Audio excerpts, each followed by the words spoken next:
Alright guys, this month we're going to talk about breathing and how it can affect your mobility with lifts such as a squat, lifts such as any overhead press, and essentially anything that you're doing in CrossFit. I think there's a common misconception about either the need for breathing with certain lifts. There's often a lot of cues of keeping belly tight, maybe even holding your breath for some of these movements. And this can be really effective for heavy to 1 rep max lifts. It's a procedure called the Valsalva maneuver, and what it does is it increases your intra-abdominal pressure to create more stability from your spine. What happens is if we try to do this with a light to moderate lift or even a bodyweight lift, it's going to affect your mechanics, it's going to affect your mobility, because what's happening is you're tensing up your entire body. It's a state of stress to your body, and anytime you do that, your muscles are going to guard down reflexively because of that.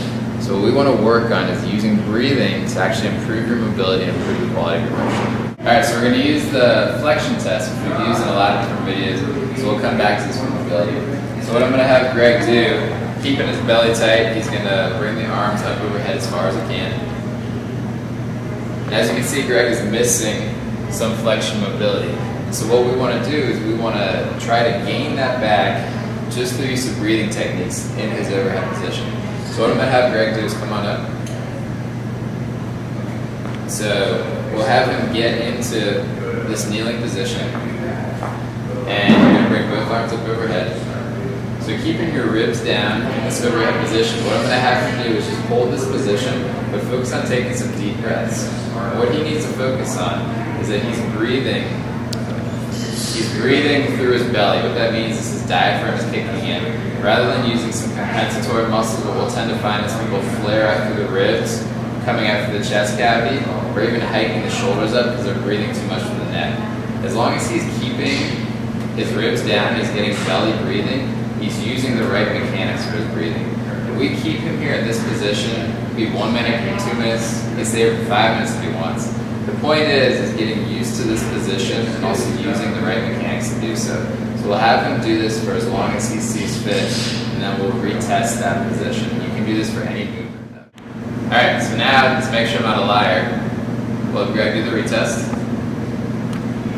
And so he immediately does a better job of keeping his ribs down. He's kind of trained his body to use that intra-abdominal pressure, but also breathing through it. And now he's gotten his arms completely overhead. So just by training in the movement, training that breathing pattern, he's improved his mobility without doing any stretching, without doing any soft tissue mobility, without doing any joint mobility. So what you can use this for is improving the quality of your motions. Try not to hold your breath unless you're doing a 1 rep max for that Valsalva maneuver. Otherwise, make sure you're breathing throughout the motion. That's going to improve the quality of your movement.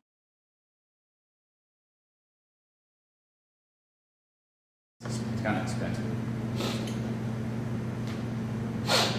We're ready for you. In that case. Just start talking.